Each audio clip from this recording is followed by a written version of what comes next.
not synagogue. All right, why don't we refocus our conversation towards some Gemara, ever briefly. We're going live in 3 seconds. Right. 2, 1. Exactly right. I think one of the values of doing this is to try and get as many people to feel like they can learn Gemara. So I'm glad that we at least can do that, if nothing else, from being here. All right, so we're going to be on 266 in the Gemara, which is near the end of 5b in Rosh Hashanah. And we've been having this whole conversation about fulfilling the mitzvah or not transgressing the prohibition of you shall not delay. So the question that the Gemara is about to engage in is, what happens when you do transgress you shall not delay? What ramifications are there? So there are two places these ramifications can live. One is in us. I've done a sin, or this can happen in the thing that I delayed in bringing. Does that make sense?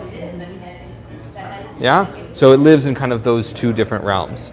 We're gonna kind of focus in on that today. Okay.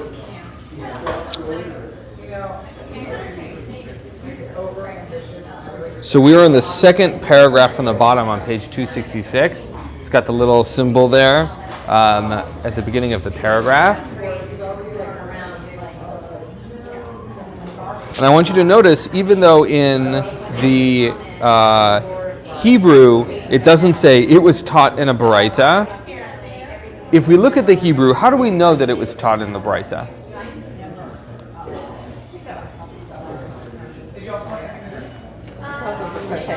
Because of the quotation marks. The Gemara will just quote something that happened previously with the expectation that you will figure it out, that we're talking about something else.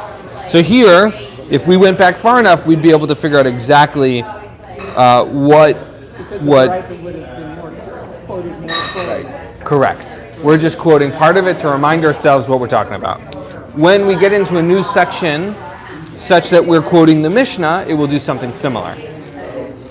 So, because we have a whole Mishnah, we only learned one Mishnah, and we're slowly working our way through it. We're in the second sentence of our original Mishnah. We haven't even gotten to the other 3 New Years. I know, we got a learning to do. Okay, can I get a volunteer to read the very first section? It was taught in a Baraita. Go for it. It was taught in a Baraita. The verse states, and it would be sin in you. That teaches that the sin of delaying would be sin in you, but there would be no sin in your offering. That is, the offering would not become disqualified due to the delay. The Gemara asks, is it from here that this is learned? Actually, I want to pause for a second. I want to unpack what we just read before we get into some sort of reasoning. Right? We're quoted, it would be a sin in you, which is a quote from the verse.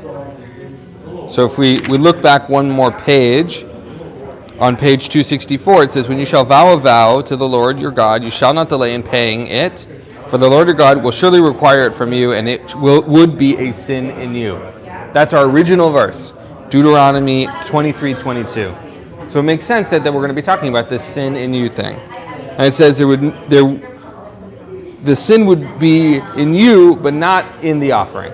So let's look at the note on the side of the page and take a moment to kind of unpack that a little bit. But there would not be a sin in your offering. Someone else would like to read, and Doris will come back when we read the full paragraph. All right. Go for it. But there would not be sin in your offering. Why would one think that these offerings are disqualified in the absence of an explicit verse? See Tosafot here on Zevachim 29a. The Shita Mikubetzet, yeah. Mikubetzet on Tractate Zevachim suggests that one might have thought that an offering that was delayed for more than 3 festivals has the same status as an offering whose time is past, i.e. that it's disqualified because it is past a certain age. Right, so if you have an offering that you have to do it when it's in its first year of life, right, there's a time frame there that might be analogous. Keep going. Okay, so therefore, a verse was needed to teach that it is not disqualified. Others propose that if there were no verse teaching that there is no sin in the offering, one might have thought that the additional verse that mentions the obligation to bring offerings on time does not come to add a positive mitzvah, but to teach that delay disqualifies an offering. Ha. So, Who are these others? And Right. on what basis do they have that argument? They're the ones that we're about to read about. Yeah, so let's hold on one sec. So does everyone feel like they understand this dynamic around offerings that have a built-in time frame versus the other offerings where we've built in the time frame? That's right. See how those might be analogous, but not exactly the same? So I'm fascinated by what's going to come. All right, hold on to it. It Because seems like hold this, that thought. we're going to come to it. And then, did you have something you wanted to add? You know, I think part of what they're emphasizing, right, is when it says, "Behave v'chach," the sin is yours, not the animal. I think that's an important point because Right. that's going to then, foreshadow the primary point of what's to come. Right. Okay. Doris, keep reading, and then Joe will come to you for initial comment. Go for it. So the Gemara asks, is it from here that this is learned? Right, and let's just remind ourselves, what is the thing that we're talking about? Is it from this verse That what is... that we learn that there's no sin in the offering? Got it. Keep going. Okay, so, but I have a feeling there's a but. Perhaps. There's always a but. Question. Well, the question is, where do we learn it from? Right. Is it really from here that this is? Right. How I do it. Okay, Right. isn't it derived from the statement of achirim, which just means others, as it is taught in a Baraita, presumably a different Baraita? Achirim say that one might have thought that a firstborn animal after its first year passed, during which time it was not sacrificed, should be like consecrated things that have become disqualified due to a blemish, and so it is disqualified from being brought to the altar. Okay, so that's the end of that statement, and then the Right. explanation So of what let's happened. So let's come back to that. All right, initial comment. I know you're champing at the bit here. the animal was the offering. Just because of the delay, the person is still obligated. Whether the offering is made with the original animal or some equivalent is not really fundamental. Certainly not to this. Before it was. So I'm concerned that we're going to lose the train here, but let's read on and see what happens. Or we'll take a switch. Right. We're on a And go down slightly a different track. right. We're on a slightly different track than we were before. So the question is asked: is it from here that this idea that this disqualification is not applied to the offering? Is it from here? And here is the verse that we've been using, right? Achirim have a different answer. Achirim means others. There is a specific, there are some theories and some ideas of who Achirim exactly is. Off the top of my head, I am not remembering them, so I will come back to you with more information. They don't want their names mentioned. Right. Or somebody didn't want their names mentioned, correct. And Achirim offer, the Rabbi Dayan very, very nicely read, one possible solution. Right, that we might say that a firstborn animal, after its first year, right? So I have some sort of obligation to bring in a firstborn animal in its first year. We might want to consider this animal that has been consecrated, meaning to say it's designated for the temple, but it has been disqualified due to perhaps like a blemish. Are we comparing this past 1 year as a blemish? That's the question that it's asking. Achirim is offering that as an analogy for us to understand you shall not delay does not apply to the animal itself, the sin. Yeah. But I think the sense is that everybody agrees that you delayed, that's not a defect in the animal, right? That's your fault. as opposed to an animal that's gotten a blemish and is disqualified. So even if you delay past the year for a firstborn animal, you still are on the hook for that. Right. It's The sin is in you. Right. Right, So that's, everybody A agrees. discussion of the animal is potentially going to get us off track and cause us to make a bad assumption, and then draw a conclusion based on a bad assumption. But I think this is actually an important element of Talmud stuff, which is it's not only about answers, right, which would be a much shorter book. It's also about how do we know this, right? And then even in cases where we agree on the answer, it's important to understand what's the course of reasoning, what's the logic, right? So it's not only an exercise in what's the halacha, what's the rules, how do we handle this, but how do we, kind of approach these sorts of situations logically and thoughtfully, and how do we go through that process when we see a different situation? So I think in some ways, I actually think that's more important than whatever the answer ended up, the consensus answer turned out to be, and that's why all of the different possibilities are kept in. right. So I want to identify the two different conversations we're having because they're really important. First is the meta conversation about how does Talmud work and why does it do what it does. That right. So we talk about that every week, which is important. Part of this of the Talmud is to teach you how to think Talmudically, right? Which means that discomfort in not knowing the answer comes with the territory, right? That's one piece. The other conversation we're having is about offerings, right? So we want to make sure that we keep them just separate enough, right? The offerings have something to teach us about Talmud as well, but I think it's important to have both of those conversations separately. We had this whole conversation last week about what various circumstances in which we had to make a substitution. And even though we didn't get to here's the answer, we got to here are some answers, the Gemara decided it's done. We're no longer interested in substitutions for now, but rather we are going to explore a different part of this Baraita, one that we hadn't talked about before, right? So remember, we were going phrase by phrase in this Baraita, explaining it out. How do we know that this is true? Here are some verses. How do we know that this is true? Here are some verses. This is no different than that, in which we have this conversation about sins and where they live, and we're asking, where do we know this is true? And that's where we get into the content itself. One is we have an answer given by Acherim, the rabbis that are in this category. We're suggesting that we compare firstborn animals after their first year, right, in which their time passed and therefore are disqualified, right? We're going to compare that to our original case. In which case, right, the presumption is that the sin is not on us, but the animal itself became blemished. It doesn't count anymore. So that seems, right, we're using that as an analogy. I don't feel like they've resolved the point yet.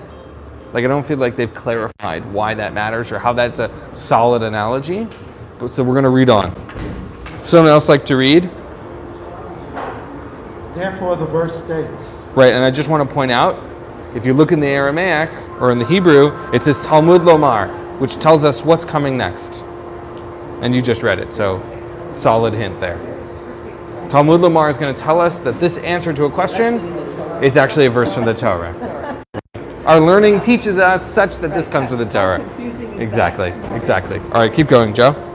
And you shall eat before the Lord your God, in the place which he shall choose to place his name there, the tithe of your grain, of your wine, and of your oil, and the firstborns of your herds, and of your flocks. Therefore, just opposing a firstborn animal to the tithe of grain, just as the tithe is not disqualified by being kept over from 1 year to the next, as it is explicitly stated that the tithe will be in until the end of 3 years, so too a firstborn animal is not disqualified by being kept over from 1 year to the next.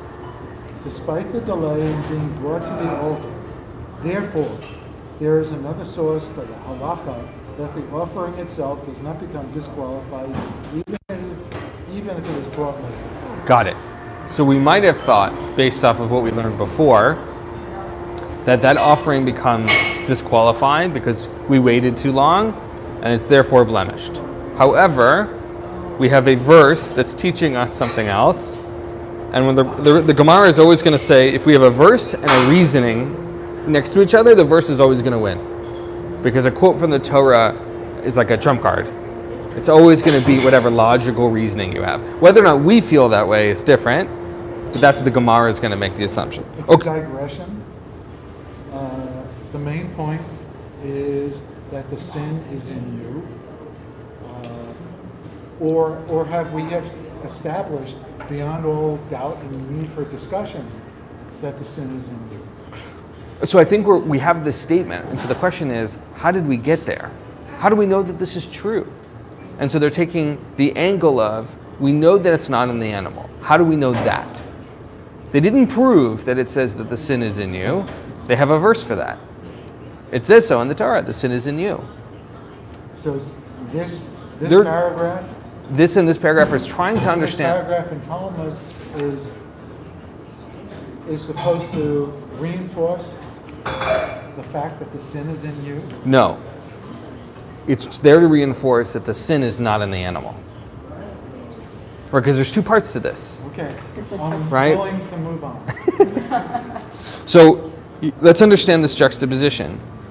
Uses this verse, and it says in the verse, the tithe of your grain, of your wine, of your oil, the firstborns of your herds and your flocks. So we know from the Torah that there's some sort of comparison between firstborn animals and tithes. These things live in relationship to one another. The Gemara says that the juxtaposition of these two that Joe read was just as, right? And so if you look in your Gemara, it says ma'af in there.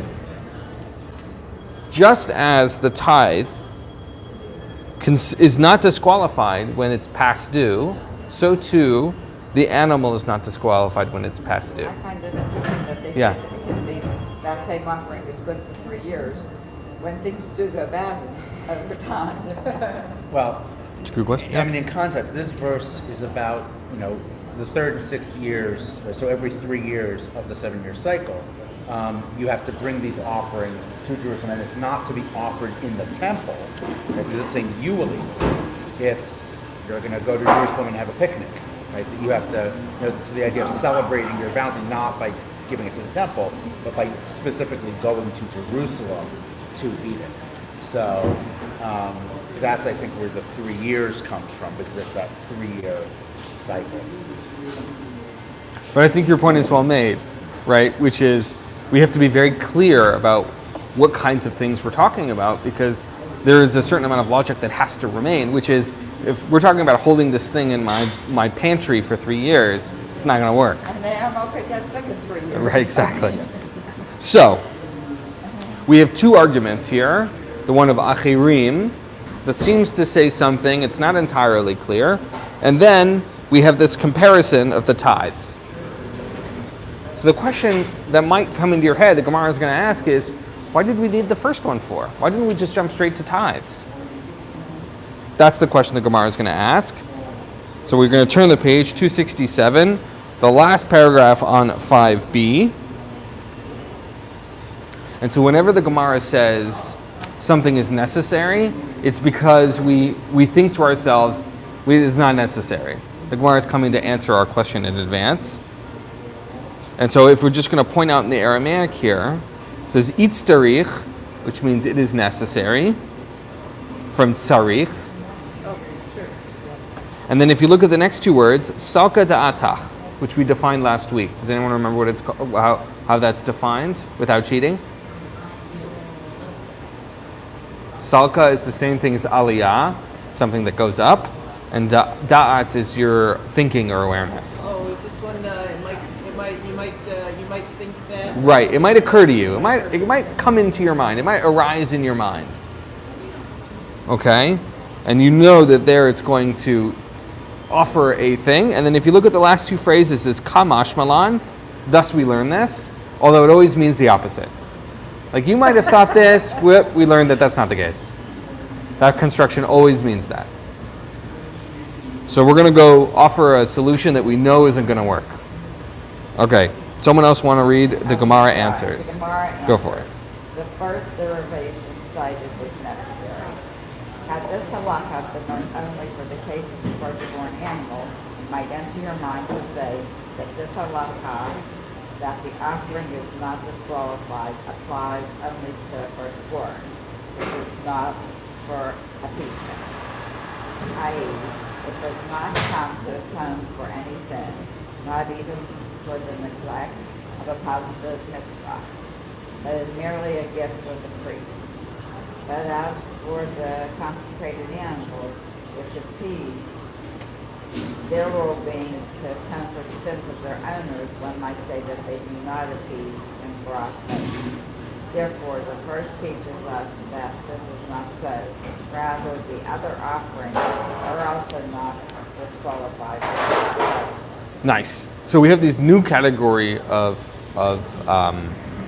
sacrifices, this idea of appeasement. So I want you to look at the note, the top right part of the page.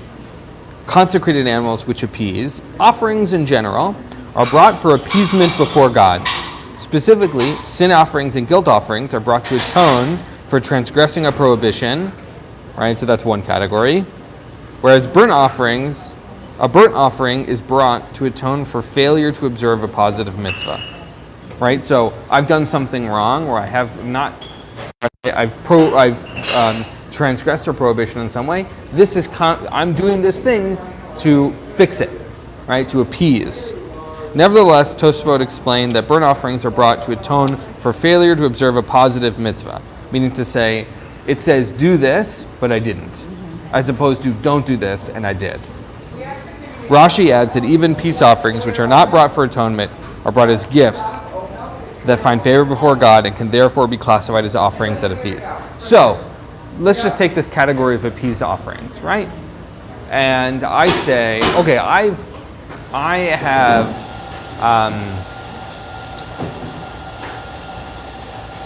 break a rule and I have this offering. It's an appeasement offering.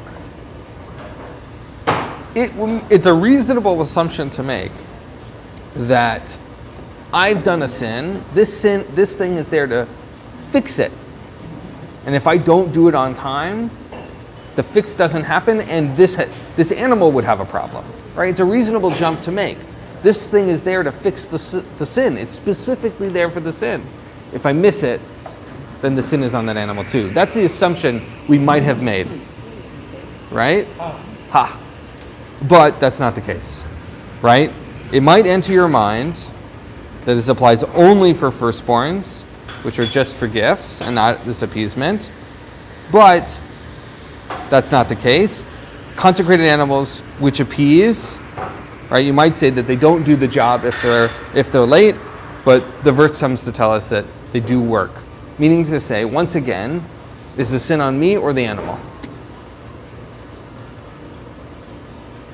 So it should still be on. Still on me, right? It's not on my animal at all. We might have thought it would have been, but it's not. I think just before we even go further, just to take a step back and just figure out, okay, how does this apply to us at all? Right? There's a teaching, right? Not a Jewish teaching, right? That the medium is the message. What you do and how you do it is what you say. And so we might think that when we do a prohibition, the thing we do it with retains some of that negativity, some of that sin in the rest of our lives, right? So I'm late to work. It's partly my car's fault, right? I've done something I shouldn't have done, but the way I got there, the car retains some guilt here, right? But that's not what the Gemara is saying. The Gemara is saying something pretty fundamental, which is, it's not on others, whether they be objects or other people. You make a promise and you don't follow through, it's on you. You have to retain responsibility here. I think that is a really important lesson, just in general, and also for us to learn from the Gemara. It's fundamental. It Yeah. should not require explanation. It's a fundamental truth. And how do we know it's a fundamental truth? That's what Right, that's the point. Okay. Says it in Torah. Right. We go to a friend's house. We gather. We're going to play poker. I forget to bring my money. You forget to bring your money. That's my fault. You ask me for a loan of $20 so you can play poker. Right. You say, I'll mail you a check tomorrow. You forgot. You forget to mail the check tomorrow. The check is guilty and sinned? Come on. This is not something that requires discussion. So it's not that the check is guilty, because this is an important distinction. Maybe my original analogy is broken. It's not that the check is guilty, is it's disqualified. Meaning to say it's past due. It doesn't fulfill the job anymore. That's where the analogy is. It's that you said, I need it in a week, and I send it in 2. Does the check even fulfill the responsibility that I said? It's past due. The check's defective, you have to send it back. It's part of it. But that's the analogy, The bottom right? line is, Yeah. the sin is on you, not the check. Right. There should be no question about that. Now, the question is whether the check alone is sufficient to clear the transgression. Well, that's where the idea of interest comes in, actually. Duh. Right. If you don't send your thing in by the, in Right. legal terms, if you don't send it in by close of business on whatever day, The point and is- it's late, it's still fine, but you still have to, then you have to pay a Right. little. We haven't gotten to any interest here, but We haven't yes. gotten that, but that's But where- certainly an element to it. Right. Instead of saying the animal isn't sufficient, and what else do we need in addition to the animal, we've digressed. I mean, you could argue that the animal has gained 3 pounds over that time, so that the animal might be sufficient, but we've digressed unnecessarily. So I don't think it's unnecessary, because I don't think it was clear. It's clear to us, maybe, or to you, that the animal doesn't become disqualified when it's past due. I'm not sure that can be a given. Now, the idea that we retain responsibility has at no point been questioned here, right? When it said the sin, it didn't ever ask the question, well, is the sin really in you? Didn't ask that question. So I think it is important for us to recognize that these animals do have a sense of disqualification. They're not always kosher, right? In some circumstances, they're disqualified. And we talked about them last week when we talked about substitutions. So I think it's valuable for us to be able to say, actually, sin's only on us and not on the animal. Well, and I think it also emphasizes the idea that even though we delayed, we're still liable for the offering, right? And there are rules that govern substitution and what happens if the animal becomes defective. But it's not to suggest that because we've delayed, the animal is disqualified from its, from being offered. And to use your analogy, even if you delay, that's $20. It's never going to be yours. It's always going to be owed. So it's not there for you to spend. Let's try this. Let's try another analogy, right? Which is, no, it has to do with substitution. That's not going to fit this The analogy. animal dies, Right, so that's where we had last week, where we had all those substitutions. of course. Right. You have to make a substitution. Right, but that's not what this question is stuff asking. obvious. It might be obvious to us today, but I think going through the process helps sharpen us. So it's not just about getting to the answer. All right, These people knew enough to build the pyramids. these people knew enough to have encoded the Torah, and at least some of them lived by the Torah. I don't think we've made that much progress in logical deductions over the millennia. So I actually, But even today, it's not so obvious though. Okay, I mean, think about this. They had limited resources. So, if you had, three sheep, okay, and you pledged one of them, and it died before you could actually sacrifice it. So is it obvious that you should take another one? Now half of your assets? That's not so, it's Okay, not so obvious. so you It's not so promised the animal, the warlord from the adjacent city came over, destroyed your town and all your animals. Right. Is the sin on you? Well, I mean, according to this, yes. that's, it wait a is. second, no. That's a different question. The question would be, are you still obligated? Are you still obligated? Yeah, that's. Remember, the sin is showing up when you have made a commitment and you were and you did not you did not follow through in any way. Not did you miss, like, are you not, it's not asking if you are incapable of fulfilling it. There are substitutions, there's resolution for that. Right? In fact, the timer resets, we learned last week. If I have to do a substitution, I get it 3 more festivals. Right? This is the circumstance where I legitimately did not bring it. Right?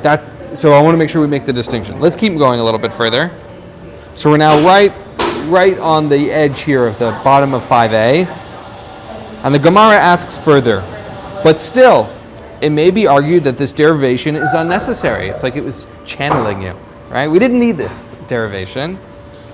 As this halacha is derived from which Ben Azai said, as it is taught in a Breita that Ben Azai says, the verse states, and if any of its flesh of the sacrifice of his peace offering be eaten at all on the 3rd day, it shall not be accepted. Now we have an offering that's not accepted because it's late. Neither shall it be imputed to him who offers it, it shall be pigul. Okay? So that's the whole verse. And if you just notice, if you look in the Hebrew, only one word is quoted, right? So you have to really know. I'm sure there's a whole discussion as how do we know which verse that he's actually talking about, right? It's it. It. What is the meaning of it? Yeah. Right? So here our whole verse is to say there's some sort of time frame, an offering. It shall not be accepted, and neither shall it be imputed to him who offers it. So we have all of the same factors as our case, right? We have time, offering, and the human being, some sort of status of whether or not something can be the case. All right, so all the same factors. Can you pronounce that word in parentheses, in quotes? The one on the left. Yes? In the Aramaic? Yes. Oto. It.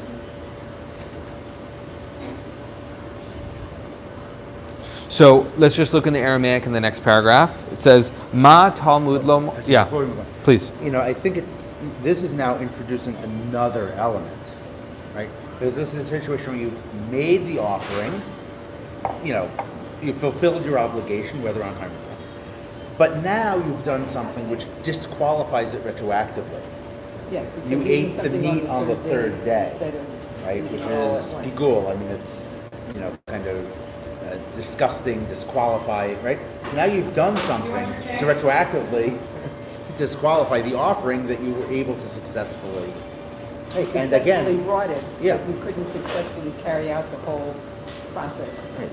and I think that speaks to Cindy's point that, in an era of scarcity, right, when you have, some amount of meat left on your land, that you might be disinclined to let go to waste. The instruction is, well, don't eat it on the 3rd day.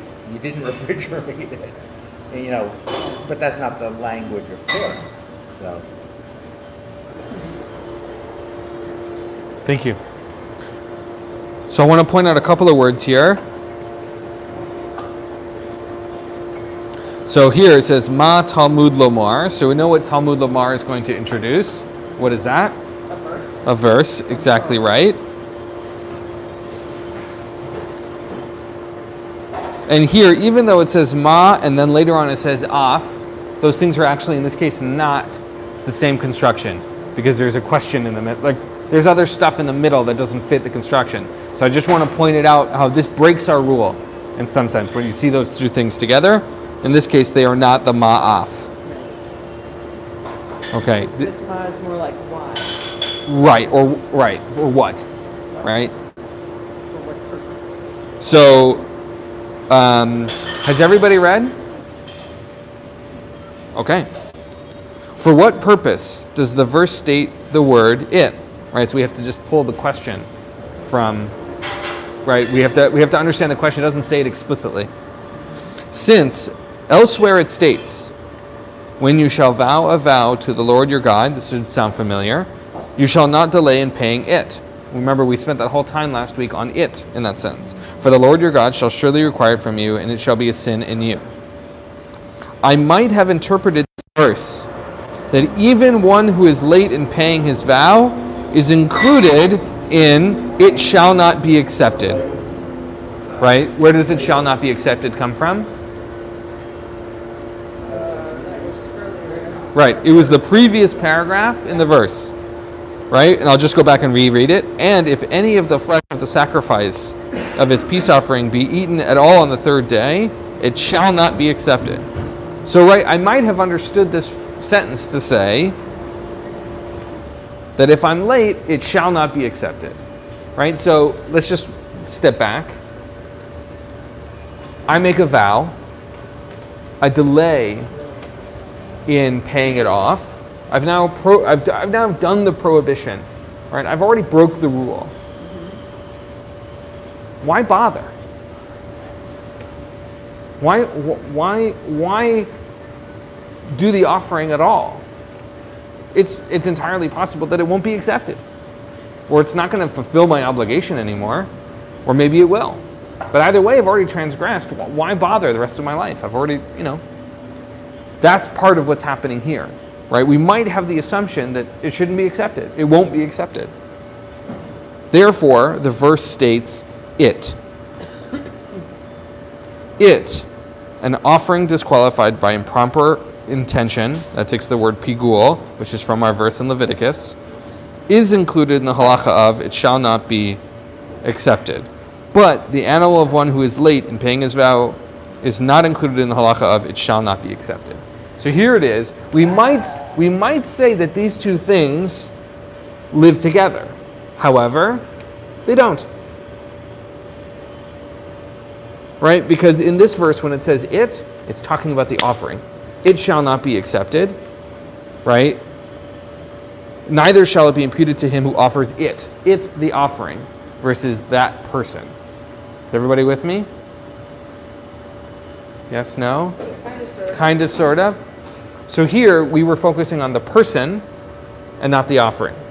Right. And this verse, It's where it says, I might have interpreted from this verse that even one who is late is included in "it shall not be accepted."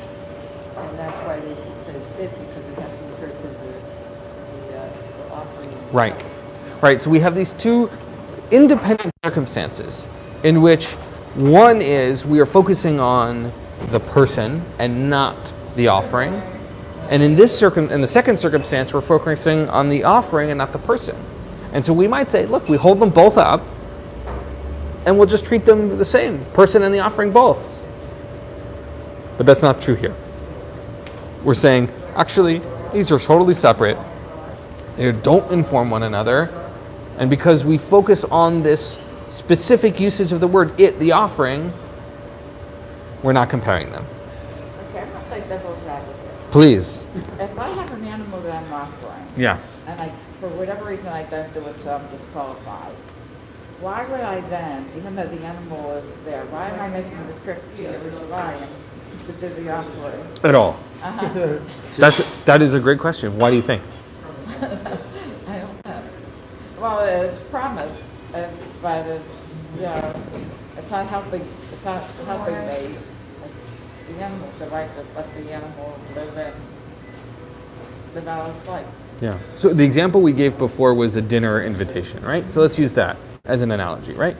So I invite you for for dinner, and for whatever reason, like I say, hey, I'd love to have you over for dinner, and then the invitation never comes. We decide we got 3 festivals, right? We just say we have 3 festivals. The invitation is now past due, right? I've transgressed the "you shall not delay in giving invitations" law, right? So then the question might be, should I ever invite you for dinner then? Or it's exactly the same circumstance, right? So, in a way, it would be, it seems like you ought to, even though it wouldn't count, quote unquote, you should still do it because it's the right thing to do. It's a promise you made, even if you don't get credit for it. This kind of comes down to the issue of, so what do we really get when we fulfill our vows, right? You make a promise, you're going to sacrifice an animal, you go and you do it, and what do you actually get for it? And if you sacrifice it at the wrong time, what do you not get? Right. It's a really interesting question. It's always been a really interesting question to me. What actually happens? Is there something that we are actually anticipating, or do we just do this because we're commanded to do it? Right. Right? Here's another analogy.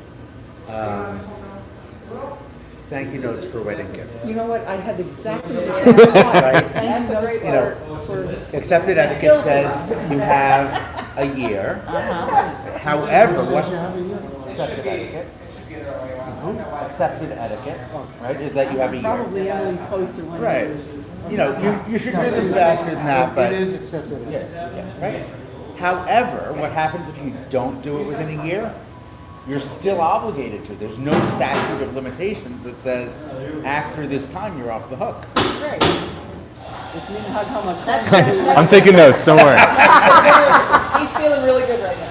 That's the dinner invitation. Not a year yet. That's the same, it falls into the same category. So that's a category of etiquette where, what you get or don't get is what? The kind of, so nobody gossips about you if you write your letters. If you write your letters properly, there's no bad sounding of, she never sent me a thank you note, right? But I think there's an internal sense of guilt that you didn't properly thank people. Let's for their good discuss work. accepted etiquette. Accepted by whom? Yeah, see, Everybody? that's the thing. There's always a rule.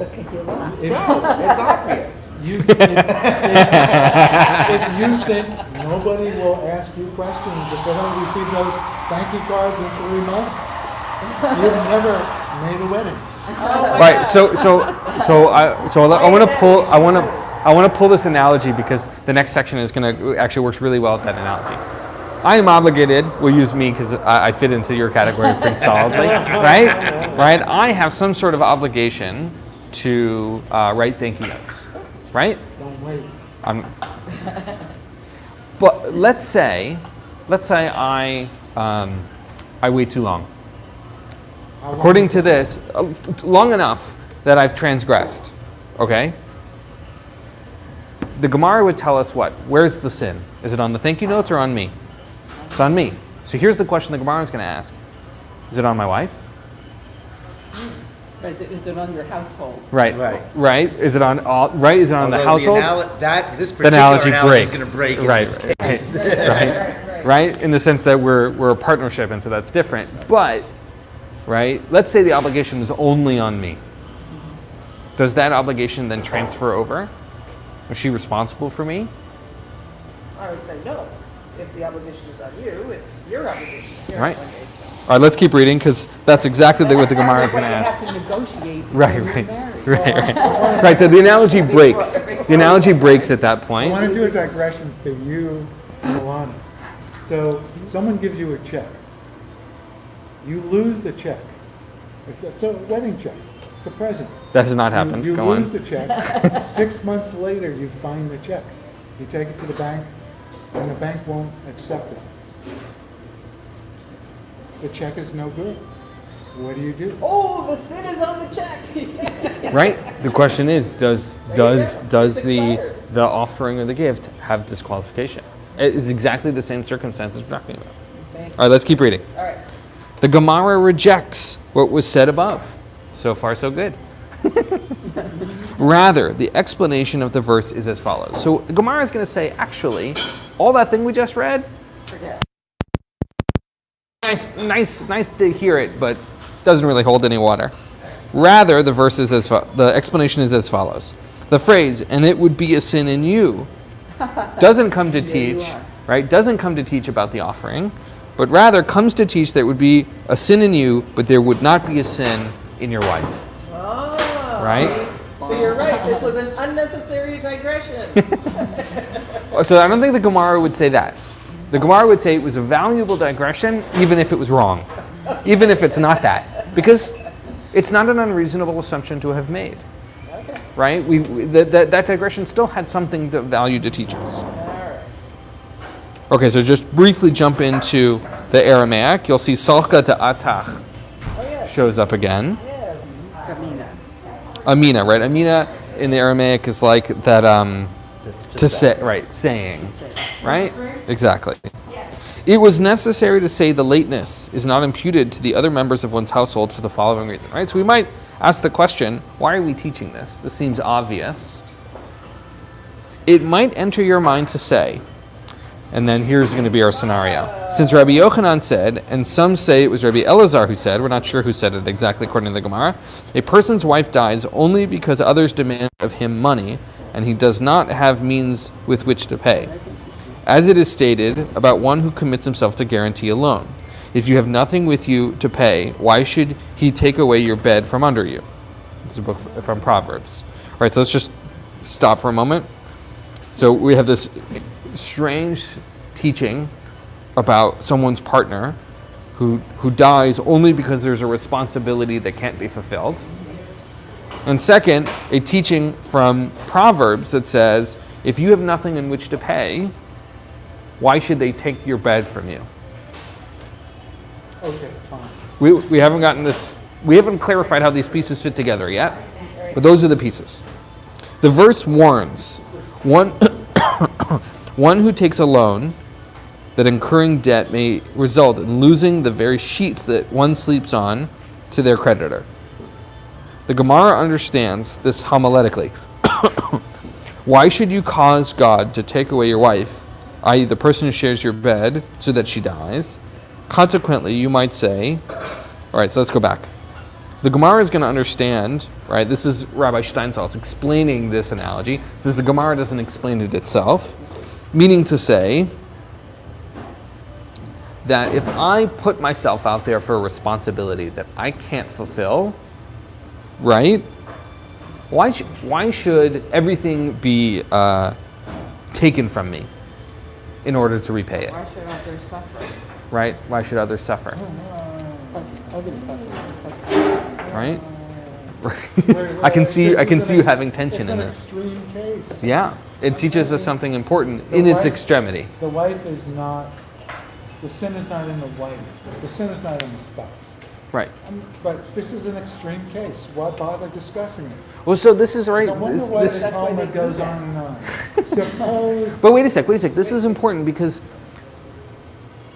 if I'm living in a household with other people, the question is, look, student debt right now doesn't go away when you die.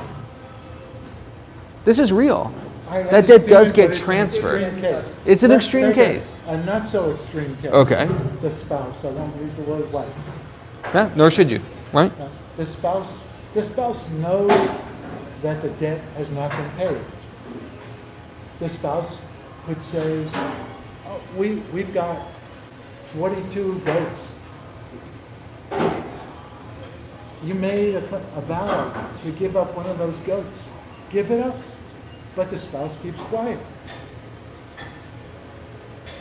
Is there no sin in the spouse? So that's an important but different scenario, right? Which is, Of course, it's a different but wait a sec. scenario. But wait a sec. The question then proves the value of this, which is we might have thought that the rest of the household holds responsibility for my obligation. Right? If we're really in it together, then maybe they do hold some responsibility.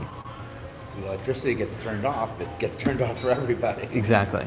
Right? So that's why we're having this conversation. The extreme case is using a metaphor, which is to say, if I do something and I overextend myself, there are ramifications. Let's read the very end just so that at least we have the last point here. Consequently, you might say that one's wife or spouse also dies for this transgression of their prohibition, you shall not delay, and that one fails to fulfill their commitment. Therefore, the verse teaches us that this is not the case, right? Kamash malan at the end of the Aramaic. Rather, the sin is imputed to that person alone. So here the Gemara is making the point, which is you hold your own responsibility. If you say you're going to do something, it's on you, period. But it can affect others. It can affect others.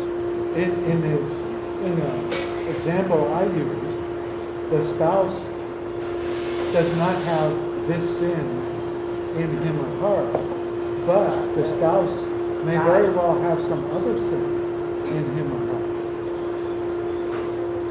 And that's legal, it's been coded it's part of legal code in America today and many other countries in the world. Right.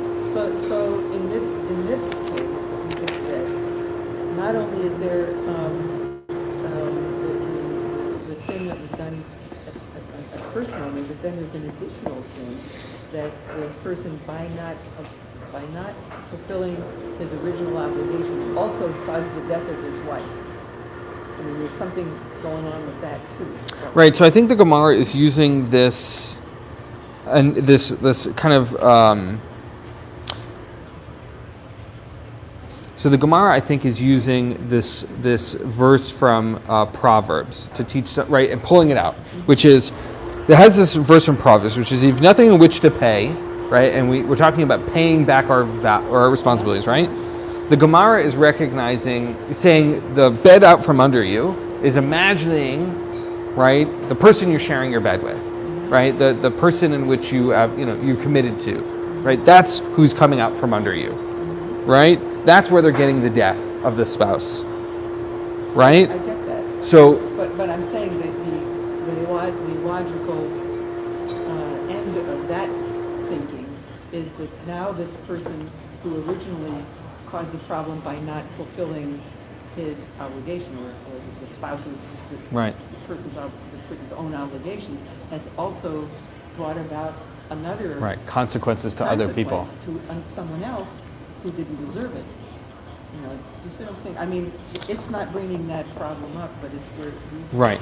So I think let's hold those two things in parallel. One is, this is going to be awful to say out loud, so you'll forgive me, which is that this is still a patriarchal text. It's probably not that concerned about the spouse's feelings, right? So let's hold that up as a part of Gemara, and then let's explore that, which is, I would argue that is morally wrong.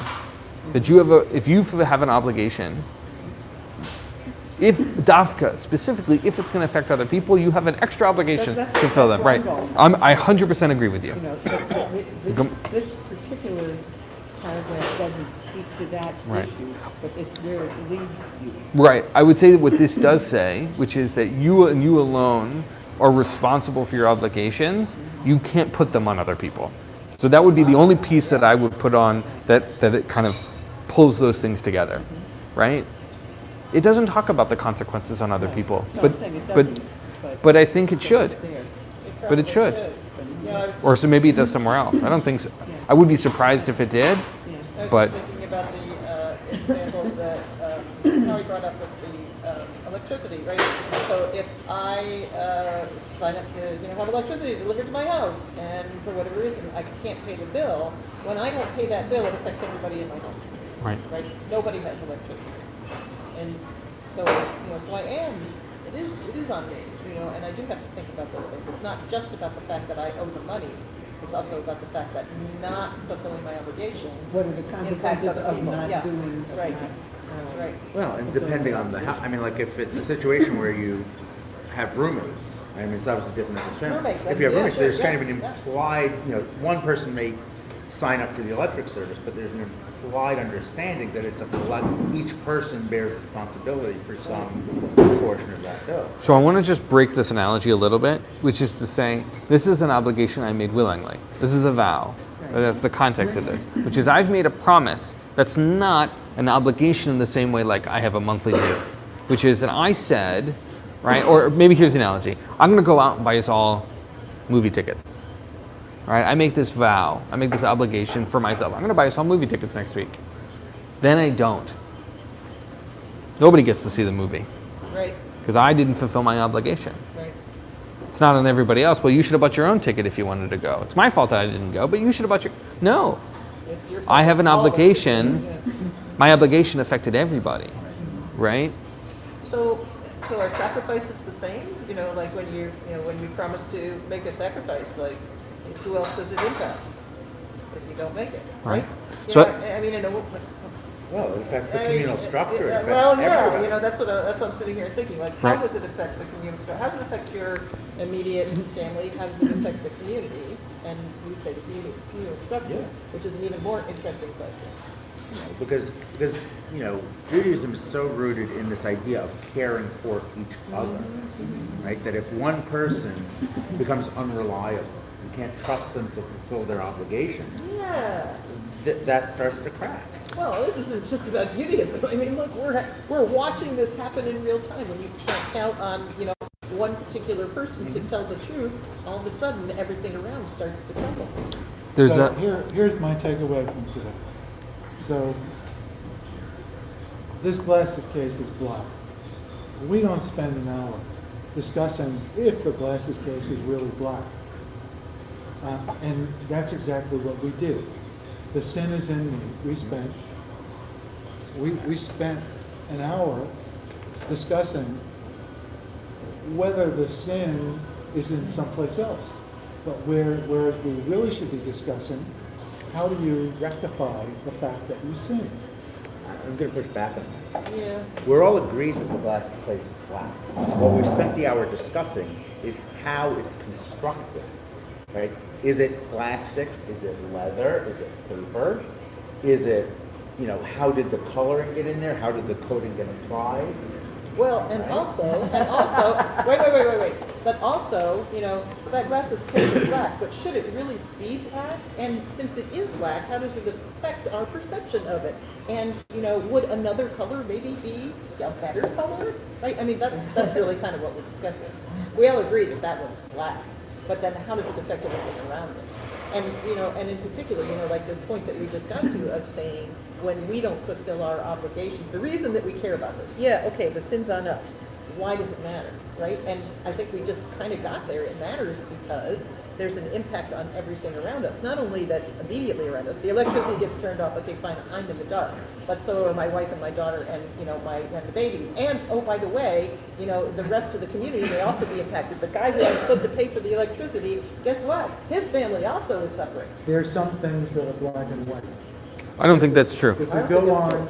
and discuss them through family, we get nothing done. Wait a sec. Gemara Hammurabi's is... code predates all this. Right, but this isn't a legal An eye code. for an eye and a tooth for a tooth. We don't. It's not discussed. So wait. No discussion. So first of all, I don't think that's true. Second of all, I think the analogy breaks where Gemara is not a code. Its purpose is not to tell you all the laws. I was explaining this to my students yesterday. Gemara is exploration, explanation, and I had a nice third one, and now I can't remember it. Right, it did start with an EX. That's why I was so excited about it. Right, its purpose, right, is to do all of those things. It's not just to answer the specific, explicit question. I want to make a reference, and then I want to just pull us all together, and I want to be respectful of our time for today and end. I'm a big science fiction person, and there's a great short story, I could find it for you, in which the entire society is built on obligations to one another. It's not money, but obligations to different people. They call them obs in the story. And it takes a while for these the external characters to understand that they're not getting anything for free because they have no obligations. They have no commitment to the community. And this causes a lot of tension in the short story. We also learn in the short story that those people who don't, you get a certain amount of obs, a certain amount of obligations, and if you don't pay them back, nobody's going to give you anything. I think part of what we can learn from this is about interpersonal responsibility. I have responsibilities to the other people around me based on my obligations. There's also a conversation about, which we didn't talk about, it's my obligation to God. I've made a commitment to the divine. What does this mean for me not to fulfill that obligation? What does that mean for my relationship with God and God's relationship with everybody else around? I think the piece so that's the content piece. The other piece, the meta question, is to recognize that we can't take anything for granted. That that universal truths might exist, but we don't necessarily know what they are. And it's valuable for us to explore every idea such that we can learn something from it, because the process in learning it, the Gemara is all about sharpening each other's irons, meaning to say that the process is as important as the conclusion. And I think as problematic and as challenging that can be as we go into the tiniest details about offerings, right? That we hold these two things together, the meta conversation and the content, that they both provide value for us in essential pieces. So, yeah. Can I throw something Yeah. in here? Which is to say, you're speaking as an adult, but all of these questions are questions that come up in every single generation. All of them do, at some point, in some way or another. Because when we read these things and we're discussing the details, well, what about this? Well, what about that? I've had every single one of these conversations at some point with my two daughters at different times in their evolution. And so it's really all Talmud is doing is allowing us to say, to go back into beginner mind and say, what are we saying here? How do we know what Right. we're really saying? And therefore, there's always going to be something, at least to me, there's always going to be something in which I learn something different about myself, or about the other folks that I'm learning Right. with, or about what my kids told me even 20 years ago. Oh yeah, wow. So it's always value. I guess that's So why we perhaps have- I wasn't clear. I'm not arguing that this material is of no value. What I'm arguing is that we discussed this material at the wrong place. We should have discussed how the person who has the sin corrects the sin, gets rid of the sin, before discussing this other stuff. So the Gemara also spends a lot of time saying, why are we talking about this here? Why didn't we talk about this when this showed up the first time? So you're in good company there, which is, why are we doing this in the order that we're doing this? The bad answer is that the rabbis are associative and they don't care about it being the logical order. They just like it when it shows up and it makes sense to them. That's when they add it. But I think to your point, which I think is really valuable, which is that we have a responsibility to engage with these questions. I think the way you put it was so right, which was the beginner's mind, right? Mind like water, right? We don't assume, right, the container until we filled it. And I think the piece to that is, it's easy for us, perhaps, to say, I know what's right and I know what's true because of my own lived experience, because of what I've read or whatever. But when you encounter real life and other people, those truths can simultaneously be emphasized and also challenged. And that living in that tension, I think, is what Gemara is all about. All right, let's end there for today. Thank you. Good learning, everyone. Thank you.